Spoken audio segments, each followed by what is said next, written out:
Hello everyone and welcome. आज हम जो फॉर्म ऑफ बिजनेस ऑर्गेनाइजेशन करने वाले हैं वो है कंपनी। जॉइंट स्टॉक कंपनी पहले बोलते थे, आज की डेट में जो टर्मिनोलॉजी है वो है कंपनी। तो ये बहुत ही इंपॉर्टेंट जो है रहने वाला है आपके लिए। तो आज की क्लास को आप बहुत ही ध्यान से देखेंगे और एंड तक आप इस क्लास को देखेंगे, ठीक है। तो आज की डेट में जो जिस नाम से हम बोलते हैं कंपनी ही बोलते हैं। ज्वाइंट स्टॉक कंपनी पहले नाम हुआ करता था। एक्चुअली ज्वाइंट स्टॉक का कुछ मतलब है, एक मीनिंग है इसका, तो इसलिए इसको ज्वाइंट स्टॉक कंपनी बोला करते थे। लेकिन आजकल जो लीगल टर्मिनोलॉजी है एज पर कंपनीज एक्ट वो है खाली कंपनी। तो हम भी इसको एज अ कंपनी ही आगे कॉल करेंगे कि हम कंपनी जो है वो पढ़ने वाले हैं। ज्वाइंट स्टॉक कंपनी पहले क्यों बोलते थे वो हम आगे समझेंगे कि पहले हम इसको क्यों ज्वाइंट स्टॉक कंपनी बोलते थे और इस ज्वाइंट स्टॉक का क्या मतलब होता था, ज्वाइंट स्टॉक या कॉमन स्टॉक। बट आज की डेट में जो टर्मिनोलॉजी मैं फिर से रिपीट कर रहा हूँ वो है खाली कंपनी। जैसे हमने हर फॉर्म ऑफ ऑर्गेनाइजेशन में आपको समझाया था कि कोई लीगल रिकॉग्निशन है या नहीं, यानी जो चीजें हम पढ़ेंगे वो कहाँ पे लिखी है, उसके कोई लीगल बैकिंग है या नहीं।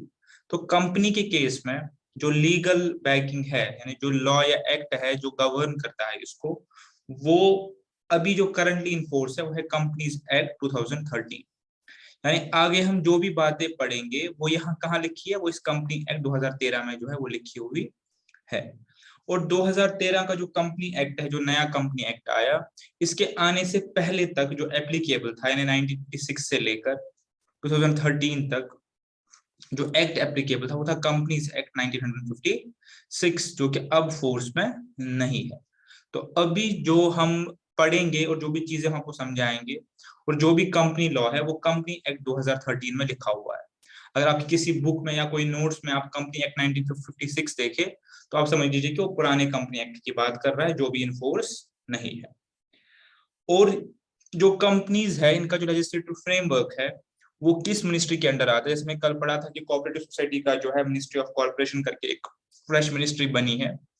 कंपनी जो है, कंपनी की सारी डीलिंग जो है वो आती है मिनिस्ट्री ऑफ फाइनेंस और मिनिस्ट्री ऑफ कॉर्पोरेट अफेयर्स के अंडर। ठीक है, दो मिनिस्ट्रीज है बेसिकली, बट अभी के लिए क्या है, कंबाइंड है, मिनिस्ट्री ऑफ फाइनेंस और ministry of corporate affairs. Corporate मतलब जो कंपनी के लीगल मैटर्स जो है वो देखती है। और करंटली ये पोजीशन कौन होल्ड कर रही है, प्रेजेंटली जो मिनिस्टर है वो है निर्मला सीतारमन जी। ये आप ऑलरेडी एज अ जीके की नॉलेज ये चीज आपको पता ही होगी, ठीक है। तो ये एक बेसिक सी बातें हो गई जो कि लीगल फ्रेमवर्क है, जहां पे हम ये सब चीजें जो है कंपनी के बारे में लिखी है और इनको कौन डील करता है, इसकी कौन सी मिनिस्ट्री है और एक्ट में कहां पे लिखा गया है, ये उसके बारे में जो बेसिक सी बात है। अब हम एक्चुअल समझेंगे, हम एक्चुअल आएंगे इस चीज को समझने की तरफ कि कंपनी हम किसको बोलते हैं, ठीक है। जैसे हम करते आ रहे हैं, सबसे पहले हम क्या करेंगे, कंपनी की डेफिनेशन को जो है वो पढ़ेंगे एक बार, और डेफिनेशन को एक बार पढ़ के इसको स्मॉल टर्मिनोलॉजी में ब्रेक करके हम एक एक चीज को समझेंगे कि कंपनी हम किस चीज को बोलते हैं। अभी हम कोई लीगल बात नहीं कर रहे, हम सिंपली एक लेमन लैंग्वेज में समझने की कोशिश कर रहे हैं कि अभी तक जो हमने प्रोपराइटरशिप, पार्टनरशिप और कोऑपरेटिव सोसाइटी और चीजें हमने पढ़ी, उनसे डिफरेंट कैसे कंपनी होती है और कंपनी की जरूरत क्यों पड़ती है, ठीक है। तो मैं यहाँ पर दो डेफिनेशन लिखी है, एक मैंने लिखी है जो जर्नल डेफिनेशन है और एक है जो लॉ ने लिखी है, जो कंपनी एक्ट ने लिखी है। सबसे पहले आप कंपनी एक्ट वाली देख लीजिए। कंपनी एक्ट क्या बोलता है कि कंपनी हम किसे कहेंगे, कोई भी ऐसी कंपनी जो इस लॉ के अंडर, इस एक्ट के अंडर, इस एक्ट मतलब कौन सा, 2013 का जो एक्ट है, इसके अंडर जो कंपनी बनेगी उसको हम कंपनी कहेंगे। या कोई भी ऐसी कंपनी जो पिछले लॉ के अंडर बनी, यानी 2013 से पहले जो कंपनी एक्ट 1956 था, अगर उसके अंडर भी कोई कंपनी बनी है तो वो भी हम कंपनी मानेंगे। यानी सारी कंपनी जो पहले बनी है और जो नई कंपनीज अब बनेंगी। तो यहाँ पे ये इसने एक डेफिनेशन दी है कि कंपनी वही कंपनी जो इस एक्ट के अंडर जो है वो बनेगी। लेकिन कंपनी होती क्या है, तो वो हम यहाँ पे समझेंगे जहाँ पे कंपनी की जर्नल डेफिनेशन जो है वो लिखी गई है। क्या है, company is an association of many persons, ठीक है, कोई लिमिट नहीं है, एक से लेकर कोई लिमिट नहीं है। कंपनी एसोसिएशन है, ग्रुप है बहुत सारे लोगों का, many persons, who contribute money to a common stock. मैं कहता ज्वाइंट स्टॉक या कॉमन स्टॉक, जो एक कॉमन स्टॉक में पैसा डालते हैं और उस पैसे को क्या करते हैं, डिवाइडेड इन ट्रांसफरेबल शेयर्स, उसको डिवाइड करते हैं ट्रांसफरेबल शेयर्स में। And employ it in some business, उस पैसे को बिजनेस में डालते हैं ताकि वो प्रॉफिट या लॉस जो है वो कमाए। ठीक है, ये इसकी डेफिनेशन हो गई। लेकिन अब हम इस चीज को एग्जाम्पल के जरिए समझेंगे, बहुत ही ध्यान से मेरे साथ समझेंगे। ये एग्जाम्पल में पूरा आपको मैं डेफिनेशन जो है वो समझा दूंगा कि हम कंपनी किसको बोलते हैं। अब सपोज कीजिए मिस्टर ए ने कोई बिजनेस खोला, बहुत ध्यान से, ए एक बंदा, इसने कोई बिजनेस खोला। अब इस बिजनेस में इसने क्या किया, इसने जो इन्वेस्ट किया है 1 लाख रुपए। ठीक है, अब बिजनेस आप 2 मिनट के लिए रख लीजिए, ये बिजनेस है रेडीमेड गारमेंट्स का एग्जाम्पल है, कोई बिजनेस रख सकते हैं। ठीक है, इसने एक बिजनेस को, इसने बिजनेस में डाला कितना, 1 लाख रुपए। ठीक, तो इस बिजनेस का जो फॉर्म है वो क्या हुआ, प्रोप्राइटरशिप। क्योंकि एक ही बंदा है जो बिजनेस कर रहा है, ये हमने समझा कि एक ही बंदा जब बिजनेस करेगा तो इसको हम बोलते हैं प्रोप्राइटरशिप। ठीक है, तो अब इस बिजनेस का जो सोल ओनर और प्रोप्राइटर है वो मिस्टर ए है, और बिजनेस में जो कैपिटल लगा है वो 1 लाख रुपए। इसके बाद हमने पढ़ा था कि अगर ये मिस्टर ए एग्रीमेंट करता है बी के साथ, सी और डी के साथ, फॉर एग्जाम्पल, कि मैं क्या करूंगा, हम इस बिजनेस को में क्या करेंगे, हम पैसा लगाएंगे और यहाँ पे जो पैसा टोटल है वो हम आपस में इक्वली क्या है, डिवाइड करेंगे, और उसमें जो प्रॉफिट और लॉस है वो हम इक्वली जो है वो शेयर करेंगे, या कोई भी रेशो में जो है वो शेयर, एग्रीड रेशो में जो है शेयर करेंगे। ये लोग एग्रीमेंट बनाते हैं, तो इस फॉर्म को क्या बोलेंगे फिर, पार्टनरशिप। ये भी हमने पढ़ा था कि अगर 2 से ज्यादा लोग जो है इकट्ठे मिलेंगे, एग्रीमेंट करेंगे, और उसमें म्यूचुअल एजेंसी जो होगी, उन्हें समझा एजेंसी क्या होती है, कि फर्म जो है वो एजेंट रहेगी पार्टनर्स की और पार्टनर एजेंट रहेंगे फर्म के। अगर म्यूचुअल एजेंसी रहेगी और एग्रीमेंट करेंगे तो ये जो है वो क्या कन्वर्ट हो जाएगा पार्टनरशिप में। तो अब बन जाएगा ये ABCD&Co, जिसका कॉन्स्टिट्यूशन क्या होगा, पार्टनरशिप। ठीक है, अब इसमें ओनर कौन कौन है, ABCD, किसी भी रेशो में। अब सपोज कर लीजिए 25-25%, पर जरूरी नहीं है ये 50-50, 50-40, 5 और 5, कोई भी जो एग्रीड रेशो है इसमें ये क्या बनेंगे, ओनर बनेंगे। ठीक है, अब ए ने जब लाख रुपए लाया तो ये लोग भी अपना कैपिटल लाएंगे। अब सपोज कर लीजिए ये लोग भी लाख रुपए ला रहे हैं, तो ये हो गया 4 लाख रुपए। ठीक है, अब हम बार बार एक चीज पढ़ रहे थे कि जब हम लिमिटेशंस पढ़ रहे थे प्रोप्राइटरशिप की और पार्टनरशिप की, तो हमने क्या पढ़ा था दोनों जगह पे, आपको याद होगा, हमने ये पढ़ा था कि जो प्रोप्राइटर या पार्टनर होता है, पार्टनरशिप फर्म या प्रोप्राइटरशिप फर्म जो होती है, यानी एक सोल प्रोप्राइटरशिप और एक पार्टनरशिप, वहां पे हमारे पास लिमिटेशन है कि हम कैपिटल जो है वो रेज नहीं कर सकते पब्लिक से। हम कैपिटल जो है वो रेज नहीं कर सकते, क्योंकि कैपिटल हमेशा किन से आता है, ओनर से आता है। हम लोन तो रेज कर सकते हैं बैंक से, लेकिन कैपिटल हमेशा किन से आता है, ओनर से आता है। तो कैपिटल हम रेज नहीं कर सकते। तो अब अगर ये बिजनेस जो है ये बढ़ाना चाहते हैं, ये चाहते हैं कि इस बिजनेस में और भी पार्टनर्स जो है वो आए। ठीक है, और जो रिस्क हमारी है वो शेयर हो, वो डिवाइड हो। अभी रिस्क चारों का है 25%।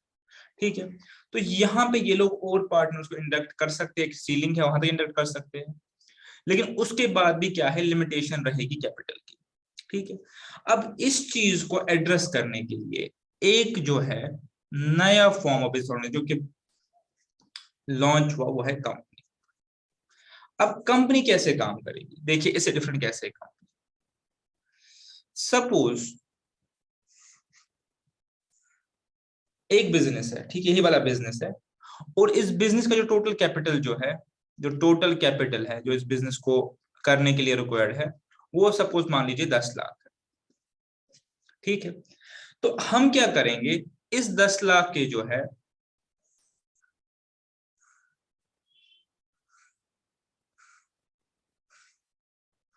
ये देखिए, इस 10 लाख के छोटे छोटे हिस्से करेंगे।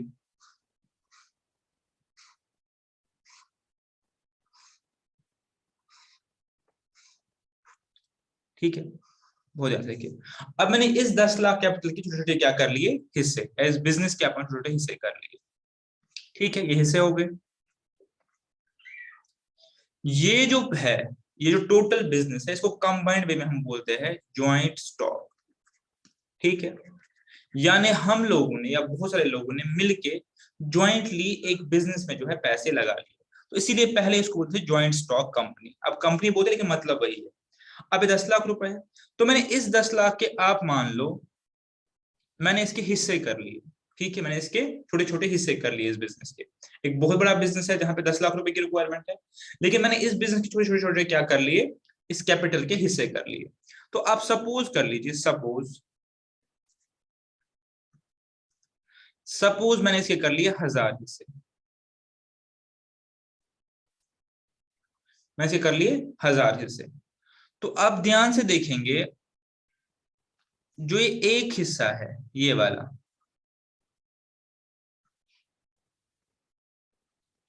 इसकी वैल्यू क्या होगी? टेक्निकली हम इसे को क्या कहते हैं, शेयर कहते हैं। इस एक शेयर की क्या वैल्यू क्या होगी? 10 लाख टोटल बिजनेस की वैल्यू है या कैपिटल की वैल्यू है, डिवाइड बाय 1000, ठीक है, डिवाइड बाय 1000। तो 1000 रुपए जो है इसकी वैल्यू होगी, ठीक है। अब आपने ध्यान से देखा, मैंने क्या किया, बिजनेस के 1000 हिस्से कर दिए और हर शेयर की वैल्यू क्या है, 1000। अब जितने मर्जी लोग इस बिजनेस के जो है ओनर बनना चाहते हैं, मैं ओनर की बात कर रहा हूं, वो क्या करेंगे, वो उतने शेयर जो है वो खरीद लेंगे।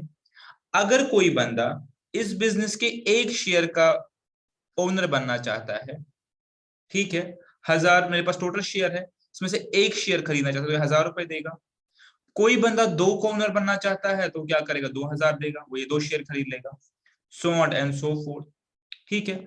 तो होगा क्या इससे, कि हमारे बिजनेस में जो ओनर्स जो है वो मल्टीप्लाई हो सकते हैं और हर किसी के पास बिजनेस का छोटा छोटा जो है वो स्टेक रहेगा, ठीक है। अब इसमें इसमें फायदा क्या है, इसमें फायदा ये है कि आप जितने मर्जी लोग इकट्ठे आके जो है वो बिजनेस कर सकते हैं, वो एक बहुत बड़े बिजनेस में एक छोटा सा स्टेक जो है वो परचेज कर सकते हैं। और इस हिस्से को हम क्या कहते हैं, इस हिस्से को टेक्निकली कहते हैं शेयर। क्या कहते हैं, शेयर। तो ये शेयर, शेयर जो आपने वर्ड सुना होगा, क्या होता है शेयर, कि एक बहुत बड़े बिजनेस का जो कैपिटल होता है उसको डिवाइड किया जाता है छोटे छोटे छोटे छोटे छोटे छोटे पार्ट्स में, और जो हर पार्ट जो होता है वो होता है बेसिकली ट्रांसफरेबल, ठीक है। यानी वो शेयर कोई भी खरीद सकता है और कोई भी जो क्या है बेच सकता है, उसकी ट्रांसफरेबिलिटी होती है। यानी अभी आप मान लीजिए किसी ने ये शेयर का एक टुकड़ा खरीदा, अब कुछ टाइम के बाद कोई बिजनेस में इंटरेस्ट नहीं है तो ये आगे अपना ये शेयर जो है वो क्या करेगा, सेल करेगा, ठीक है। तो इसलिए हम इस कॉन्सेप्ट को कहते हैं ज्वाइंट स्टॉक कंपनी। अब एक बार वापस आते हैं अपने डेफिनेशन पे और देखते हैं कि क्या इस डेफिनेशन से हम और एग्जांपल से हम समझ रहे हैं। कंपनी एसोसिएशन है बहुत सारे लोगों की, मैंने पहले कहा मेनी पर्संस, यानी एक से स्टार्ट होगा और इन्फिनिटी तक ये जाएगा, जो पैसा कंट्रीब्यूट करते हैं कॉमन स्टॉक में, यानी जो कैपिटल है उसको जो वो है कंट्रीब्यूट करते हैं एक जगह, 1 2 3 4 10 15 20 लोग आके उन्होंने कैपिटल जो है वो जमा किया, लेकिन इस कैपिटल को, इस कॉमन स्टॉक ने डिवाइड किया, ठीक है, किस में डिवाइड किया, शेयर्स में, जो शेयर क्या है ट्रांसफरेबल, ठीक है। और इसके बाद पैसे को लगाते हैं किसी बिजनेस में, और इस बिजनेस में जो प्रॉफिट और लॉस है वो इन लोगों को मिलेगा, ठीक है। एक और एग्जांपल से इस चीज को समझते हैं। सपोज एक कंपनी की कैपिटल रिक्वायरमेंट जो है वो 5 लाख रुपए है, और मैंने इसके जो नंबर ऑफ शेयर्स जो है, जो नंबर ऑफ हिस्से मैंने इसके कर लिए, वो कर लिए 1000। तो बता दीजिए, या 10,000, तो बता दीजिए हर शेयर की वैल्यू क्या होगी, 50 रुपीज, ठीक है, 50 रुपीज। तो अब अगर कोई बंदा 10 शेयर या 100 शेयर खरीदेगा तो इसको कितने पैसे देने हैं, 100 इंटू 50, ठीक है। तो ये जो है 100 शेयर का जो इस कंपनी में मालिक बन जाएगा,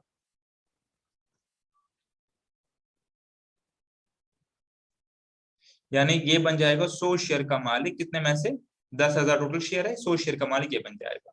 तो अगर कल को ये कंपनी प्रॉफिट करती है या लॉस करती है, अगर कल को ये कंपनी प्रॉफिट करती है, प्रॉफिट या लॉस करती है, तो इसको भी प्रॉफिट या लॉस में से इसी रेशियो में जो है वो क्या है, जो है अपना प्रॉफिट या लॉस जो है वो बियर करना पड़ेगा, ठीक है, यानी जितने परसेंटेज का ओनर बनेगा उतने परसेंटेज का इसको शेयर खरीदने पड़ेगा। अब अगर कोई चाहेगा कि मैं कंपनी में 50% ओनरशिप ले लूं, तो उसको क्या करना पड़ेगा, उसको 5,000 शेयर जो है वो खरीदने पड़ेंगे। कोई चाहेगा कि मुझे 20% की ओनरशिप मिले, तो उसको क्या करना पड़ेगा, 2,000 जो है इसको शेयर जो है खरीदने पड़ेंगे। ठीक है, तो यही बात हमने डेफिनेशन में लिखी है कि ज्वाइंट स्टॉक कंपनी में क्या होता है, पैसा जो है वो एक कॉमन स्टॉक में जमा होता है, जिसको फिर डिवाइड करते हैं छोटे छोटे शेयर्स में। वो शेयर ट्रांसफरेबल होते हैं, और इस पैसे को, इस कॉमन स्टॉक को कहाँ लगाते हैं, किसी बिजनेस में लगाते हैं। और पर्पस क्या होता है, ताकि हम प्रॉफिट एंड लॉस जो है आपस में जो है वो शेयर करें। ठीक है, चलिए ये हुई एक डेफिनेशन, लेकिन आगे जो हम इसके फीचर्स पढ़ेंगे तो यहाँ पे हम कंपनी को और गहराई से जो है वो समझेंगे कि इस जो ये फॉर्म ऑफ बिजनेस ऑर्गेनाइजेशन है, जो डिफरेंट है फ्रॉम पार्टनरशिप या फ्रॉम सोल प्रोप्राइटरशिप, इससे क्या फीचर्स है, इसमें क्यों डिफरेंट है, तो यहाँ पे हम इसको और बेटर तरीके से जो है वो समझ पाएंगे। सबसे पहला फीचर जो है वो है आर्टिफिशियल पर्सन। ये बहुत ही इंपॉर्टेंट चीज है, इसको आप बहुत ध्यान से समझेंगे। आपको याद होगा मैंने आपको समझाया था कि प्रोप्राइटरशिप के केस में और पार्टनरशिप के केस में क्या समझाया था, कि प्रोप्राइटरशिप या पार्टनरशिप जो है इसकी कोई अलग एग्जिस्टेंस नहीं है। सिंपली हम पार्टनर्स को अगर कंबाइन करें या इकट्ठा करें तो हम उसको बोलते हैं पार्टनरशिप फर्म, यानी A plus B plus C plus D जो है ये इज इक्वल टू है फर्म। तो फर्म कोई अलग एंटिटी नहीं है, firm basically collection of partners है। पार्टनर्स को एक जगह आप जमा करो एक कमरे में, तो ये फर्म।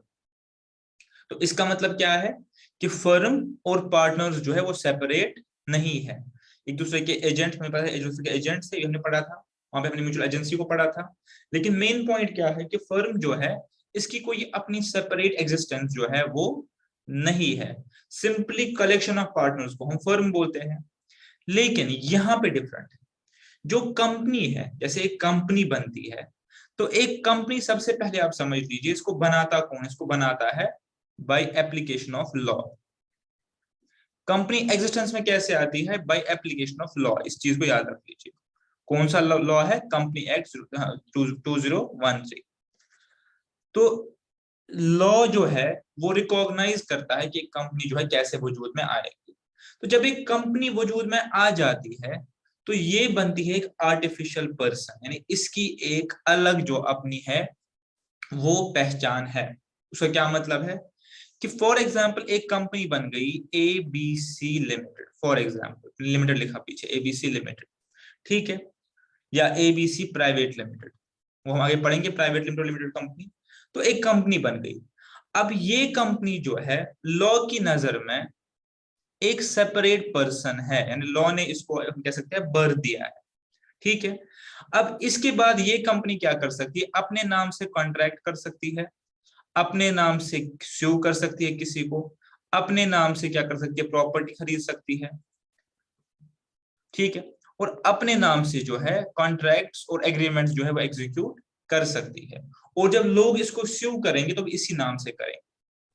इसका क्या मतलब है कि कंपनी में चाहे कितने भी शेयर होल्डर हो, A B C D, वो अलग है और कंपनी जो है वो अलग है। ठीक है, तो इसको जो लॉ है इसको रिकॉग्नाइज करता है एज सेपरेट पर्सन। ठीक है, तो अब इस चीज को आपने ऐसे समझना है, अगर मैं इसको यहाँ पे लिखूं आप लोगों के लिए, कि हमने पढ़ा था पार्टनरशिप के केस में A plus B plus C plus D is equal to firm. ठीक है, लेकिन अगर कंपनी में share holder A, share holder B, share holder C, share holder D, ये कंपनी नहीं होती। कंपनी क्या है, एक सेपरेट पर्सन है। ठीक है, इट्स अ सेपरेट पर्सन, यानी company is not simply combination of share holders. Share holders की अलग अपनी एग्जिस्टेंस है और कंपनी की अपनी अलग एग्जिस्टेंस है। सारे शेयर होल्डर मिलके भी इकट्ठे जो है वो कंपनी नहीं कहलाएगी। बिकॉज कंपनी कैसे बनती है, फर्म बनती है बाय एग्रीमेंट, ये चीज आप याद रखेंगे। फर्म बनता है बाय एग्रीमेंट, और फर्म में जो मेन है जो फीचर है वो है म्यूचुअल एजेंसी का। और कंपनी कैसे बनती है, कंपनी बनती है बाय एप्लीकेशन ऑफ लॉ। ठीक है, इसको लॉ जो है जन्म देता है, लॉ जो इसको है बर्थ देता है। और इसमें जो फैक्टर है जो उसको डिस्टिंग्विश करता है वो कैसे, वो है सेपरेट लीगल एंटिटी या आर्टिफिशियल पर्सन। ठीक है, इसका मतलब ये अपने नाम से कॉन्ट्रैक्ट वॉन्ट्रैक्ट सब कुछ कर सकता है। अब एक एग्जांपल देते हैं।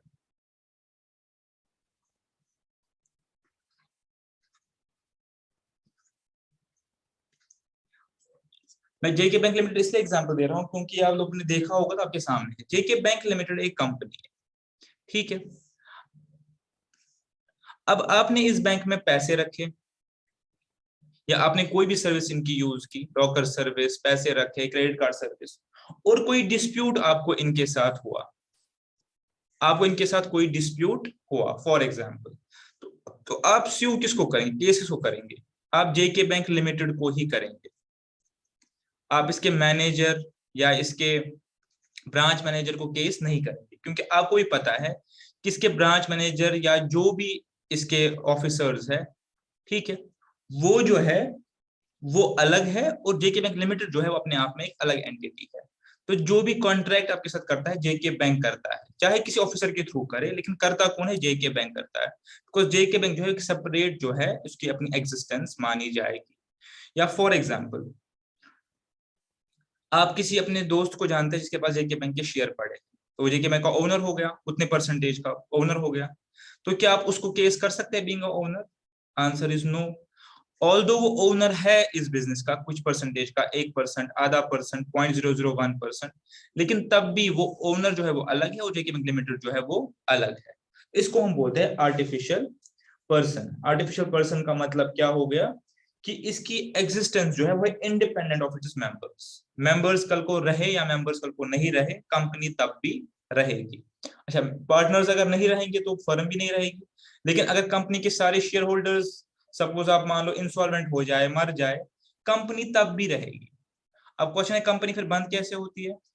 क्योंकि कंपनी को लॉ ने जन्म दिया है, कंपनी को लॉ ही जो है वो बंद कर सकता है। कंपनी जन्म भी लेती है, बर्थ भी बाय एप्लीकेशन ऑफ लॉ, और कंपनी की डेथ भी होती है, इसको स्ट्राइकिंग भी बोलते हैं, by application of law only. ठीक है, तो ये हो गया पहला फीचर जो कंपनी को डिस्टिंग्विश करता है बाकी फॉर्म्स ऑफ बिजनेस ऑर्गेनाइजेशन के साथ। ठीक है, नेक्स्ट, ये बनती कैसे, जो मैं कब से आपको बता रहा था। कंपनी जो बनती है, कंपनी बनती है अंडर लॉ, और कौन सा लॉ है? Companies act. जब आपको कंपनीज एक्ट के अंडर जो प्रोसीजर दिया गया है उसके अंडर जो है आप अप्लाई करके जो है कंपनी जो है वो फॉर्म कर सकते हैं। और आपने अप्लाई किसके पास करना है? उसको बोलते हैं ROC, registrar of companies. Company act में हर स्टेट में एक ऑफिस बनाया गया है, इसको हम ROC ऑफिस बोलते हैं।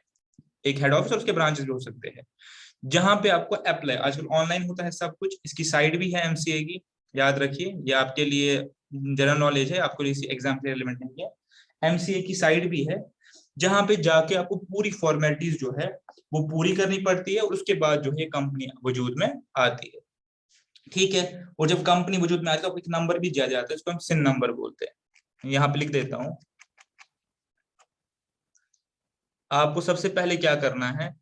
एमसीए की साइट पे जाना है, वहां जो जो डिटेल्स डॉक्यूमेंट्स मांग रहा है उसके बाद वो डॉक्यूमेंट्स आप दे देंगे, डॉक्यूमेंट सबमिट करेंगे जो वो डॉक्यूमेंट्स मांग रहा है। उसके बाद क्या है, कंपनी का नाम जो है वो आपको मिल जाएगा, जो नाम आप लोगों ने कंपनी का रखना होगा, ABC limited, ABC private limited. ठीक है, उसके बाद एक नंबर आपको मिलेगा, उसको बोलते हैं सिन number, corporate identity number.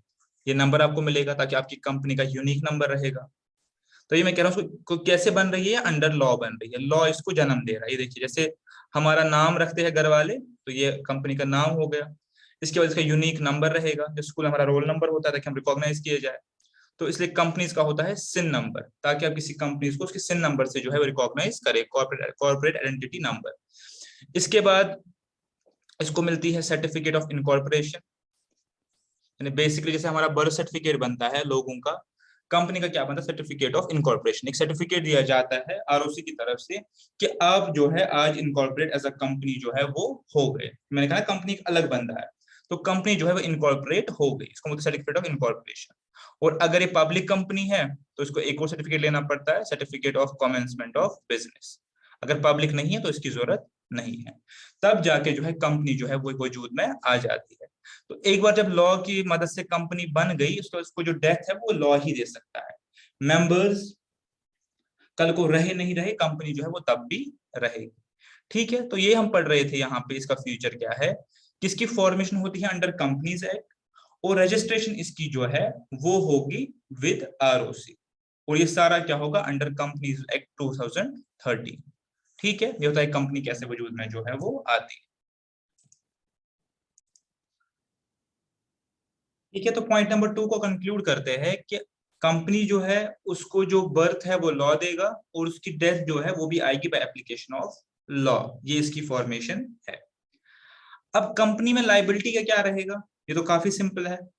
Company का जो सबसे डिस्टिंग्विशिंग फैक्टर है, जो दूसरी चीजों से डिस्टिंग्विश करता है इसको, वो है इसकी लिमिटेड लायबिलिटी। यानी आप जब एक कंपनी के ओनर बनते हैं तो आपकी लायबिलिटी हमेशा रहती है लिमिटेड। ठीक है, यहाँ पे आपकी लायबिलिटी अनलिमिटेड नहीं है जैसे दो और केसेस में है। लिमिटेड लायबिलिटी में आपको समझाया हुआ है, आपकी लायबिलिटी या ओनर की लायबिलिटी जो है वो रेस्ट्रिक्टेड रहेगी उसके शेयर तक। उसके बियॉन्ड जो है उसको नहीं देना पैसा, चाहे कंपनी डूबे, चाहे कंपनी क्या करे, चाहे कंपनी बिल्कुल इंसॉल्वेंट हो जाए, उसको जो पैसा देना है एट मैक्सिमम वो उतना ही देना है जो उसने शेयर जो है वो खरीदे है, जितने का वो ओनर उस कंपनी में है। अब ये लायबिलिटी दो टाइप की हो सकती है, तो लिमिटेड बाय शेयर्स या लिमिटेड बाय गारंटी। ठीक है, बट है लिमिटेड। इसको मैं क्या एक्सप्लेन करता हूँ थोड़ा सा आपको ताकि बेटर तरीके से समझ आ जाए। देखिए क्या होता है। फॉर एग्जाम्पल, रिलायंस लिमिटेड एक कंपनी आपको पता है और इसके शेयर जो है मार्केट में अवेलेबल है। इसके होंगे 2-3-4 करोड़ शेयर, हमें उससे कोई मतलब नहीं है। बहुत बड़ा कैपिटल है, 5-6 करोड़ शेयर के होंगे। अब आपने क्या किया, आपको मन किया कि मैं रिलायंस में जो है वो इन्वेस्ट करूं। ठीक है, इन्वेस्ट करने का क्या मतलब है कि आप रिलायंस के जो है ओनरशिप को खरीद रहे हैं। आप इसको इस पॉइंट ऑफ व्यू से समझिए कि रिलायंस एक बिजनेस है और आप इस बिजनेस के जो है मालिक बन रहे, ओनर बन रहे। अब कितना मालिक बन रहे, आप बन रहे सपोज 10 शेयर के मालिक, अपने 10 शेयर खरीद लिए। इसके बहुत सारे शेयर है, इसके 10-15-20 करोड़ शेयर है जितने भी होंगे, बट आपके पास जो होना 10 शेयर की आ गई। अब एक शेयर की वैल्यू आप मान लीजिए, ठीक है, अभी बुक वैल्यू की ही बात करते हैं, मैं स्टॉक मार्केट को भी रहने देता हूँ, बस बुक वैल्यू जो है वो मान लीजिए 20 रुपए है। तो आप में कितने पैसे निकालने हैं, 200 रुपए। ठीक है, तो 200 रुपए लगा के आपने रिलायंस के जो है वो 10 शेयर खरीद लिए। अब सपोज कीजिए 0.00008% जो है इतनी आपको ओनरशिप इस कंपनी में मिल गई, सपोज मैं कर लेता हूँ, इससे कम ही होगी। ठीक है, अब कल को एग्जाम्पल प्रिज्यूम करते हैं कि ये कंपनी जो है वो डूब गई, कंपनी लॉस में चली गई और उसका लॉस हो गया सपोज 15,000 करोड़, एग्जाम्पल। अब लिमिटेड लायबिलिटी का क्या मतलब, लिमिटेड लायबिलिटी का ये मतलब है कि एट मैक्सिमम कितना पैसा आपका डूबेगा, 200 रुपए। कंपनी लॉस में जाए, कंपनी इंसॉल्वेंट हो, आपकी जो लायबिलिटी है वो उतनी ही है जितने के आपने जो है वो शेयर जो है वो खरीदे। इसको बोलते हैं हम लायबिलिटी लिमिटेड बाय शेयर्स। यानी आपने कंपनी के 10 शेयर खरीदे हैं तो 10 शेयर का पैसा आप दोगे, उसके बियॉन्ड बियॉन्ड आपकी लायबिलिटी नहीं है। आप भले ही ओनर हो इस कंपनी के, लेकिन आपकी लायबिलिटी जो है वो क्या रहेगी, लिमिटेड, लिमिटेड टू शेयर्स।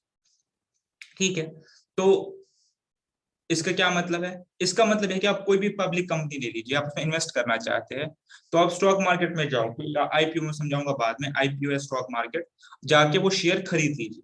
जब आपने वो शेयर खरीद लिए एक बार, तो बस उतनी ही आपकी लायबिलिटी, उसके बियॉन्ड जो है आपकी लायबिलिटी नहीं है। हाँ, कंपनी का को प्रॉफिट करेगी, आपको डिविडेंड देगी, वो एक अलग बात है, लेकिन लॉस के केस में आपकी लायबिलिटी वो लिमिटेड रहेगी टू शेयर्स। दूसरा, लिमिटेड बाय गारंटी। ऐसा नॉर्मली प्राइवेट कंपनीज में होता है, या पब्लिक कंपनीज में भी प्रमोटर जो है उनके साथ होता है, लेकिन नॉर्मली ये प्राइवेट कंपनीज में कॉन्सेप्ट होता है कि आपकी लायबिलिटी लिमिटेड होती है कभी, लेकिन बाय शेयर नहीं होती, बाय गारंटी होती है। गारंटी का क्या मतलब है, सपोज आप गारंटी लेते हो 20,000 रुपए की, कि इन इवेंट ऑफ लॉस जो है 20,000 रुपए जो है वो कंट्रीब्यूट करूंगा, तो आपकी लायबिलिटी क्या हो गई, लिमिट, अपने 20,000 तक ही जो है वो कंट्रीब्यूट करना है, बिकॉज आपका गारंटेड अमाउंट 20,000 ही है। इसको हम बोलते हैं लायबिलिटी लिमिटेड बाय गारंटी। ठीक है, नॉर्मली के प्राइवेट कंपनीज में जो है वो होता है, उसके बियॉन्ड आपको देने की जरूरत नहीं है। अब अनलिमिटेड लायबिलिटी क्या होती है कि अगर कंपनी के या बिजनेस के जो है एसेट्स जो है बिजनेस की लायबिलिटीज को पूरा नहीं कर पाती, तो ओनर के जो पर्सनल एसेट्स है, चाहे पार्टनरशिप में चाहे प्रॉपर्टीशिप में, वो लिक्विडेट किए जाएंगे और बिजनेस के जो है लायबिलिटीज जो है वो पे की जाएंगी। ठीक है, तो यहाँ पे ये कॉन्सेप्ट जो है वो है लिमिटेड लायबिलिटी का, चाहे बाय शेयर हो चाहे बाय गारंटी हो। तो आई होप ये चीज आप अच्छे से जो है वो समझ गए होंगे।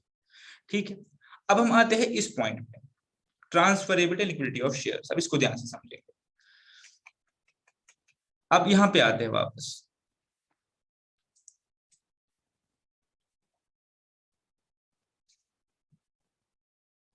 ठीक है, देख लीजिए।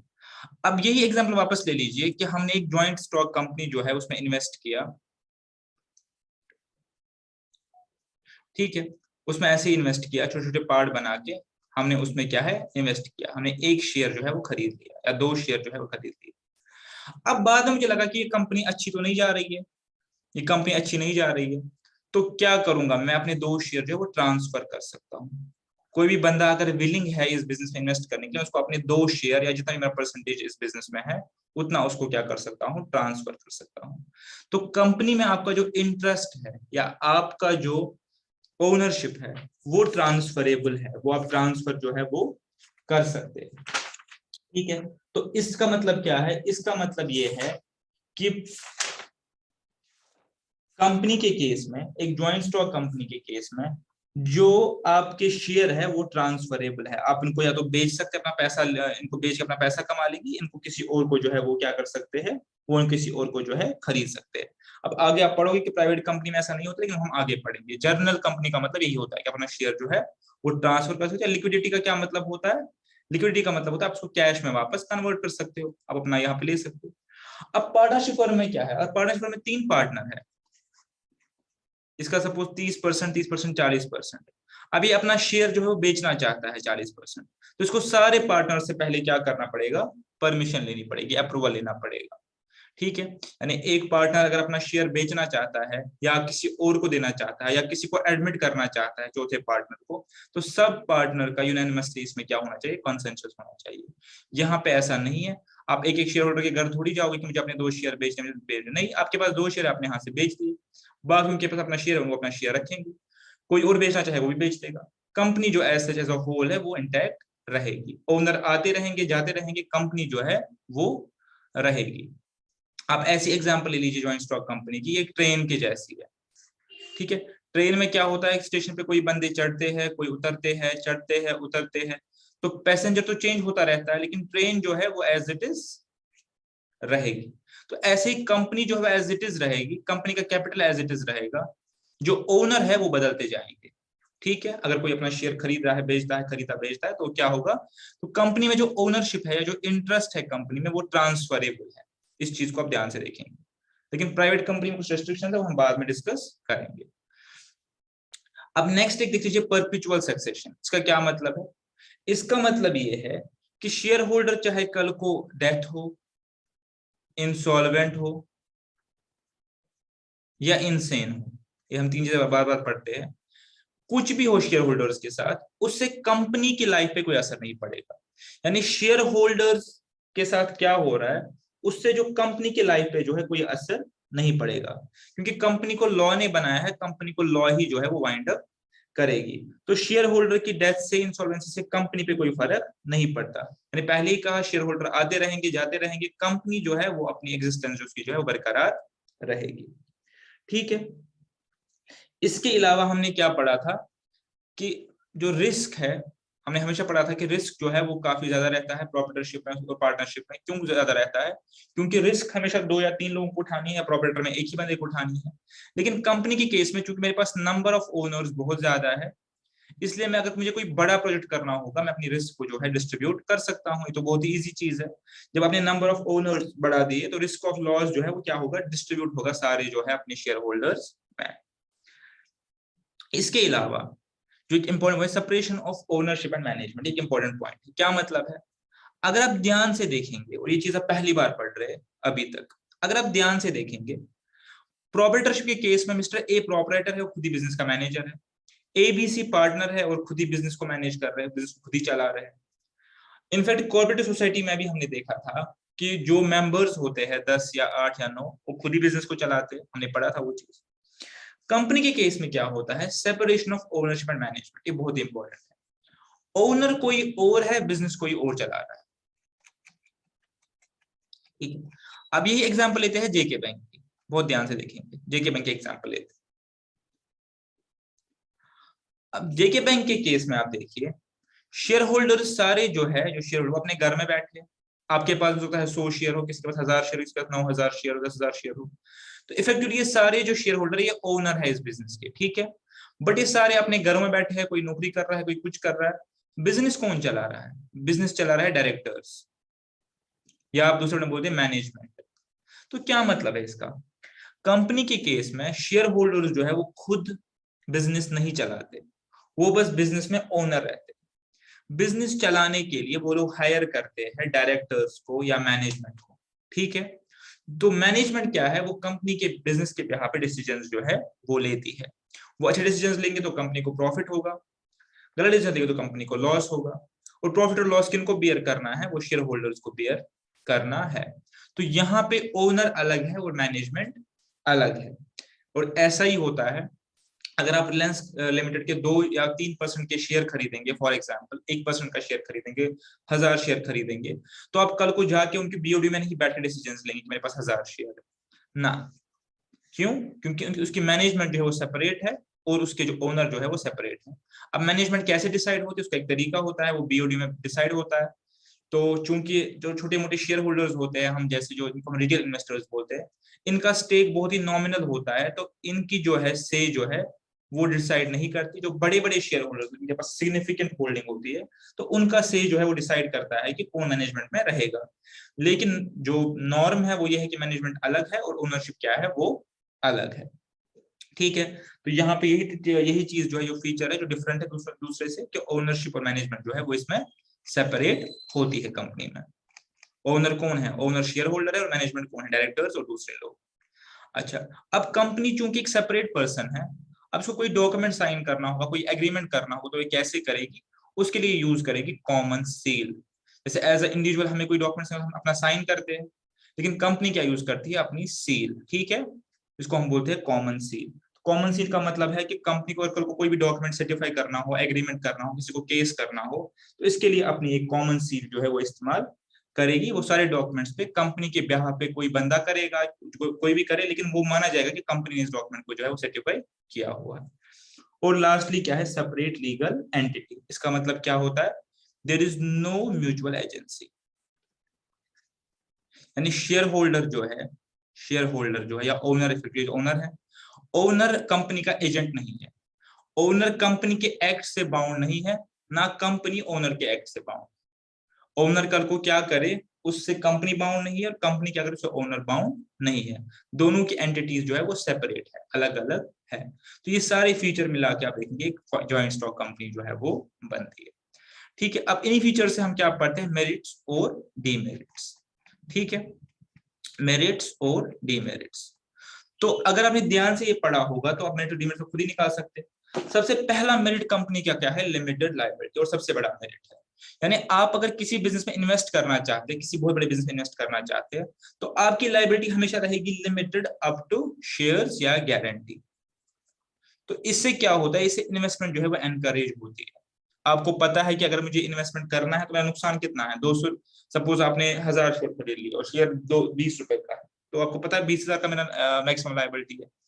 तो जब हर बंदे को अपनी मैक्सिमम लायबिलिटी पता होती है, तो वहां पे इन्वेस्टमेंट जो है वो ज्यादा खुल के बंदा कर सकता है। प्रोप्राइटरशिप और पार्टनरशिप केस में क्या होता है? बंदा उतना खुल के पैसा नहीं डाल, उसको पता है कि सारा पैसा जो है मेरा ही डूबेगा, ठीक है। तो इसीलिए वो क्या करता है? इसीलिए वो वहां पे तो ज्यादा उतना बहुत बड़ा इन्वेस्टमेंट नहीं कर पाता। तो कंपनी हमेशा सूट होती है बड़े बिजनेसेस के लिए। क्यों? क्योंकि बड़े बिजनेसेस में बहुत सारे लोगों को मैं इकट्ठा कर सकता हूँ। There is no limit on number, ठीक है। No limit on number of owners पे भी इसको ऐड कर सकते हैं एज मेरिट। जब लिमिट है नहीं तो बहुत ज्यादा कैपिटल को वो रेज कर सकते हैं। आप बहुत ज्यादा कैपिटल जो है वो रेज कर सकते हैं, कोई रेस्ट्रिक्शन ही नहीं है। और लायबिलिटी भी सबकी क्या है? लिमिटेड। एक और फायदा क्या है? अपना इंटरेस्ट जो है वो ट्रांसफर कर सकते हैं या इजीली ट्रांसफर कर सकते हैं। आपको समझाया कि आपके शेयर जो है वो ट्रांसफरेबल है। आप कल इस बिजनेस से एग्जिट होना चाहते हैं तो अपना शेयर को आगे बेच दीजिए, कहानी खत्म हो गई। कंपनी एग्जिस्टेंस क्या है? परपिचुअल। मैंने आपको समझाया कि किसी शेयर होल्डर के मरने से, डेथ से, इंसॉल्वेंट से कंपनी की हेल्थ पे, कंपनी की लाइफ पे कोई भी फर्क नहीं पड़ेगा। कंपनी की लाइफ, कंपनी का जो एग्जिस्टेंस है वो इंडिपेंडेंट है as compare to it is share holders.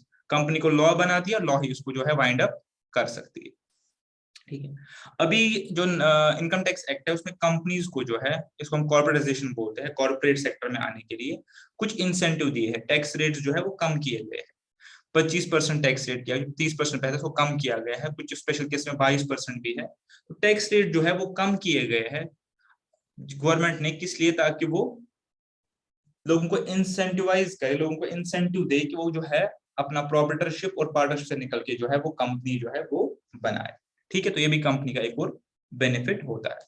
और कंपनी सूट होती है लार्ज बिजनेसेस के, मेरे को समझाया, नंबर ऑफ ओनर्स पे रिस्ट्रिक्शन आपकी नहीं है।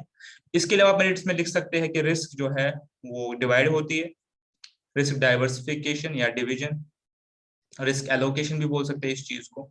तो ये भी इसका जो है एक मेरिट जो है वो बन सकता है, क्योंकि बहुत सारे लोगों पे जो रिस्क है वो डिवाइड होता है। और एक चीज लास्टली, प्रोफेशनल मैनेजमेंट। क्योंकि ओनर अलग है, मैनेजमेंट अलग है, तो ओनर मिलजुल के चाहे तो जो प्रोफेशनल मैनेजर्स हैं उनको हायर कर सकते हैं। तो ऐसा नॉर्मली क्या होता है, इसका मतलब ये होता है कि जो टॉप मोस्ट बिजनेस मैनेजर्स है, बिजनेस माइंड्स है, मैं उनको हायर करके अपना बिजनेस जो है मैनेज करवा सकता हूँ। बीइंग अ ओनर मुझे घर बैठना, मुझे कोई बिजनेस नहीं करना, बिजनेस वो लोग करेंगे, जो प्रॉफिट या लॉस होगा वो मुझे मिल जाएगा इन शेप ऑफ शेयर्स। चूंकि मैनेजमेंट एंड ओनरशिप जो है अलग है, तो यहाँ पे मैनेजमेंट क्या होती है, प्रोफेशनल होती है, एज कंपेयर टू पार्टनरशिप या एज कंपेयर टू प्रोप्राइटरशिप। ठीक है, अब देखिए इसके नुकसान, वो इसके ऑपोजिट होंगे। सबसे पहले जो कंपनी बनाने में डिफिकल्टी है, कंपनी के बनाने में इतनी फॉर्मेलिटीज है कि आरओसी फाइल करो, उसके बाद डायरेक्टर्स का डिन नंबर ले लो, बाकी सारी फॉर्मेलिटीज, उसके बाद साल के बाद रिटर्न भरो हर बार। ठीक है, तो कंपनी के बनने में बहुत सारी जो है वो डिफिकल्टीज होती है, वो डिफिकल्ट प्रोसेस है, ये इतना इजी नहीं है। प्रॉपर्टरशिप के केस में क्या क्या करना है, आपने एक बिजनेस करना है, आपने कल को उठ के दुकान खोली, बिजनेस आपका खुल गया। पार्टनरशिप के केस में आप दो लोग जमा हो गए, एग्रीमेंट कर लिया, बिजनेस स्टार्ट हो गया। लेकिन कंपनी में ऐसा नहीं है, कंपनी बनाने के लिए आपको पूरा जो लीगल फॉर्मेलिटीज है वो पूरी करनी पड़ेगी। ये हो गया फॉर्मेशन स्टेज पे। फॉर्मेशन के बाद भी ऐसा नहीं कि आपने कंपनी फॉर्म की और उसके बाद आपको कुछ नहीं करना, उसके बाद भी आपको आए दिन जो भी रेगुलेशंस है कंपनी एक्ट 2013 में और बाकी लॉज में, वो सारे आपको जो है वो फॉलो करने पड़ेंगे। उसमें आपको देखना पड़ेगा कि हमने कितने डायरेक्टर्स रखने हैं, कितने टाइम के बाद ऑडिट करवाना है, फिर आपको अपनी बैलेंस शीट पब्लिश करनी है, फिर आपको रिटर्न फाइल करना है साल के बाद। तो जो भी लीगल फॉर्मेलिटीज है कंपनी एक्ट 2013 में या और बहुत सारे एक्ट में, वो सारे आपको फॉलो करने हैं। तो यानी फॉर्मेशन तो अपने अपने डिफिकल्ट है ही, फॉर्मेशन के बाद जितनी भी रेगुलेशंस है वो सारी आपको टाइम एंड टाइम अगेन जो है वो फॉलो करनी पड़ेंगी। पार्टनरशिप और प्रोप्राइटरशिप केस में ऐसा नहीं है। ठीक है, अब जब ओनर ही पहुंचता है तो कोई सिक्रेसी नहीं रहती है, तो आपको पता ही है, कंपनी से बैलेंस शीट पब्लिश करना होता है, बिजनेस रिपोर्ट पब्लिश करना होता है, तो सिक्रेसी जो है वो यहाँ पे जो है वो कंप्रोमाइज ऑब्वियसली हो जाएगी। इसके अलावा there can be a conflict of interest, अभी बहुत इंपॉर्टेंट चीज है। अब जब मेरी मैनेजमेंट अलग है और ओनरशिप अलग है, तो हो सकता है there is a conflict of interest. देखिए, कंपनी में अब बहुत सारे स्टेक होल्डर्स हो गए। ओनर्स कौन है? वो लोग जिनने पैसा डाला है, ये है ओनर्स, इनने पैसा डाला है। ये है मैनेजमेंट। कंपनी अभी चला कौन रहा है? मैनेजमेंट चला रही है। पैसा किनका लगा है? ओनर्स का। अब ओनर्स का पॉइंट ऑफ व्यू, ओनर्स का जो इंटरेस्ट है वो किस में? रिटर्न में। मैनेजमेंट का इंटरेस्ट कुछ और है। तो इस केस में क्या होता है? There is a conflict of interest between management and owners. ठीक है, यहाँ पे क्या होता है कि कॉन्फ्लिक्ट ऑफ इंटरेस्ट है बिटवीन वेरियस स्टेक होल्डर्स। तो ये जो है इसका एक ड्रॉबैक जो है वो रहेगा। अब आप बोलेंगे कि ये जो ओनर्स है ये तो मैनेजमेंट को रिप्लेस कर सकते हैं। आंसर इज यस, लेकिन ये थियोरेटिकली पॉसिबल है, प्रैक्टिकली ये पॉसिबल नहीं होता। Practically there is a disconnect between owners and management. ठीक है, यानी जो ओनर्स है उनको पता ही नहीं होता मैनेजमेंट कौन है और वो क्या क्या कर रही है, आपस में कोई इनका जो है वो कनेक्ट नहीं होता। प्रैक्टिकल बात बता रहा हूँ। थियोरेटिकली हम यही पढ़ते हैं कि हाँ, जो ओनर्स है वो मैनेजमेंट को इलेक्ट करते हैं, लेकिन ऐसा नहीं होता। प्रैक्टिकली जो इन्फ्लुएंशियल ओनर्स होते हैं, जिनके पास मैक्सिमम स्टेक होता है, वही ये सब करते हैं। एक एग्जांपल देता हूँ, आप इस चीज को समझ जाएंगे। जेके बैंक की एग्जांपल ले लीजिए। जेके बैंक में जो मैक्सिमम स्टेक है प्लस मतलब मोर देन 50%, वो किसका है? गवर्नमेंट ऑफ जेएंडके का है और गवर्नमेंट ऑफ लद्दाख का है। बाकी पब्लिक का भी कुछ शेयर है, सब पब्लिक के 10 या 11% शेयर है। सपोज मेरे पास फिगर्स नहीं एग्जैक्ट, मैं एग्जांपल दे रहा हूँ। अब कल को अगर बीओडी रिमूव करने की या डायरेक्टर रिमूव करने की या डायरेक्टर बनाने की बारी आएगी, तो वोटिंग होगी। अब वोटिंग प्रोसेस की जरूरत ही नहीं, हमें पता है कि हमेशा जो है जो बड़ा ओनर है हमेशा उसी को वही जो इलेक्ट करेगा वही होगा, क्योंकि वोटिंग में क्या होगा, वोटिंग होगी जब मोर देन 50% वोट एक ही बंदे के पास है तो इन लोगों का वोट इरेलेवेंट हो गया। तो प्रैक्टिकली क्या होता है, जो बड़े बड़े इन्वेस्टर्स होते हैं, जो बड़े बड़े ओनर्स होते हैं, वही डिसाइड करते हैं बीओडी कौन रहेगा, डायरेक्टर कौन रहेगा, मैनेजमेंट कौन रहेगी। जो जो छोटे इन्वेस्टर्स होते हैं, जो छोटे ओनर्स होते हैं, उनका वोट या उनका शेयर जो है वो इरेलेवेंट होता है डिसीजन मेकिंग में। तो इस वजह से there is a disconnect between management and owners. बाकी जो डिसीजन मेकिंग है वो डिले हो सकती है कंपनी में, और वो ऑब्वियस सी बात है कि कंपनी को मल्टी लेयर्ड अप्रूवल्स और वो सब कुछ लेना पड़ता है, मीटिंग्स बुलानी पड़ती है। तो इसमें क्या हो सकता है, कोई अपॉर्चुनिटी जो है वो मिस हो सकती है। ऑल्दो आज की डेट में ये पॉसिबल नहीं है, बिकॉज मैनेजमेंट प्रोफेशनल है, तो प्रोफेशनल मैनेजमेंट या मैनेजर्स या मैनेजमेंट जो होती है वो पहले ही इन अप्रूवल्स वगैरह का ध्यान रखती है, डिसीजन मेकिंग में डिले नहीं होता। ठीक है, तो कुल मिला के अगर हम देखें यहाँ तक हमारे पास जो कंपनी वाला पार्ट जो है वो कवर हो गया। हमारे पास कुछ मिसलिनियस टॉपिक बचे हैं इस चैप्टर नंबर 2 में, जो कि मेरे पास स्लाइड में है लेकिन मैं कल करवाऊंगा, उस क्लास की लेंथ ज्यादा होगी, मैं अलग से करवाऊंगा नेक्स्ट क्लास में। तो वो मेरे पास स्लाइड्स हैं, आपको दिखा देता हूँ। एक तो हमें टाइप्स ऑफ कंपनी हमारे सिलेबस में है जो हम नेक्स्ट क्लास में पढ़ेंगे। इसके अलावा हमारे पास जो है एलएलपी एक्ट, यानी एक फॉर्म ऑफ बिजनेस है एलएलपी, वो भी हम पढ़ेंगे कल। और इसके अलावा एक मिसलिनियस टॉपिक है कि जब आपको बिजनेस करना होता है तो आप कैसे डिसाइड करेंगे कि मुझे कौन सा इनमें से चूज, जो अपने पढ़े सारे इनमें से मुझे कौन सा चूज करना चाहिए। तो उसके लिए जो है वो क्या क्या क्राइटेरिया रहेगा वो हम नेक्स्ट क्लास में पढ़ेंगे। तो नेक्स्ट क्लास में चैप्टर नंबर 2 हमारा जो है वो कंप्लीट हो जाएगा। ठीक है, अब मुझे एक चीज आपको बतानी थी, इसमें उसको वाइंड अप करता हूँ। आईपीओ या प्राइमरी मार्केट और सेकेंडरी मार्केट आगे कहीं आएगा है, लेकिन यहाँ पे बता देता हूँ। जब एक कंपनी बनती है, सबसे एक नई कंपनी बनी है या बनानी है, तो अगर ये पहली बार अपने शेयर्स को जो है वो ऑफर करे परचेज के लिए कि इसमें शेयर है, आप खरीद लो, जितना भी पैसा लगाना है, 10 रुपए, 20 रुपए, 100 रुपए, 1000 रुपए, तो इसको हम बोलते हैं आईपीओ, इनिशियल पब्लिक ऑफर, जहां पे कंपनी पहली बार पब्लिक को ऑफर देती है कि आप क्या है शेयर्स को खरीद लो। लेकिन एक बार जब शेयर्स बिक गए उसके बाद तो आईपीओ नहीं है, तो क्या उसके बाद कोई ये शेयर नहीं खरीद सकता? सपोज जेके बैंक अभी कोई आईपीओ नहीं निकालेगा, उन्हें आईपीओ निकाला हुआ जब निकाला था, अब अभी शेयर लोगों के पास है, तो क्या मैं जेके बैंक के शेयर खरीद सकता हूँ? Answer is yes. कैसे? मैं सेकेंडरी मार्केट में जाऊंगा जहां पे शेयर जो है सेल एंड परचेज हो रहा है, आम वर्ड्स में स्टॉक मार्केट, स्टॉक एक्सचेंज। तो वहां पे मैं जाके इसके शेयर्स को खरीद भी सकता हूँ, बेच भी सकता हूँ। और आईपीओ क्या है, जब पहली बार ये शेयर बिके होंगे तो मतलब कंपनी डायरेक्टली जो है पब्लिक को बेचे होंगे। ठीक है, बस ये आपके साथ डिस्कस करना था। इस चीज के साथ मैं इसको वाइंड अप कर लेता हूँ। तो नेक्स्ट क्लास आपकी कल होगी, और कल ही हमारा जो है ये जो है कंप्लीट चैप्टर नंबर 2 जो है वो हो जाएगा। हमारे पास बस अब मिसलिनियस टॉपिक्स में जो है वो बचे हैं। सी यू इन नेक्स्ट क्लास।